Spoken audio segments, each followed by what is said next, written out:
નમસ્કાર મિત્રો, તો આ વિડીયોમાં આપણે જાણીશું કે વોટ્સએપની ડીપી કેવી રીતે બદલવી એ આજે આ વિડીયોમાં હું તમને જણાવવાનો છું।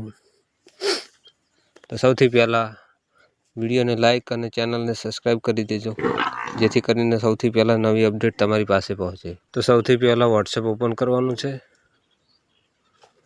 વોટ્સએપ ઓપન કરીને જે ઉપર 3 ડોટ બતાવેલું છે એમાં ક્લિક કરવાનું છે અને સૌથી નીચે સેટિંગ્સ લખેલું છે એમાં ક્લિક કરવાનું।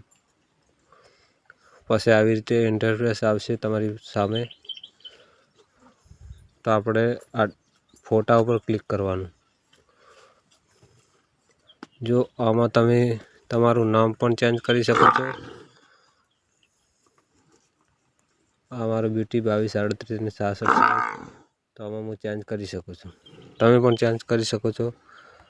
આમાં નંબર પણ તમે એડ કરી શકો છો। આમાં તમારી ફેસબુક લિંક, ઇન્સ્ટાગ્રામ લિંક તમે એડ કરી શકો છો। અને તમારે ફોટો બદલવો હોય તો એડિટ પર ક્લિક કરી અને જો તમારે કેમેરાથી લેવો હોય તો કેમેરાથી, ગેલેરીથી લેવો હોય તો ગેલેરીમાં ક્લિક કરવાનું।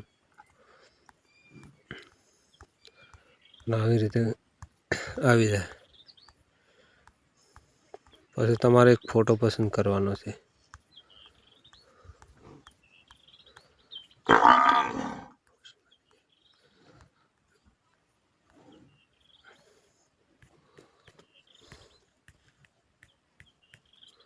તમે આમાંથી કોઈ બી ફોટો લઈ શકો છો।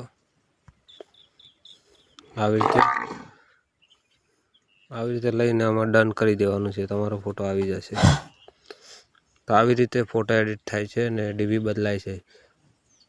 વિડીયો સારો લાગ્યો હોય તો ચેનલને સબસ્ક્રાઈબ કરી દેજો અને વિડીયો લાઈક અને શેર કરી દેજો। જય માતાજી।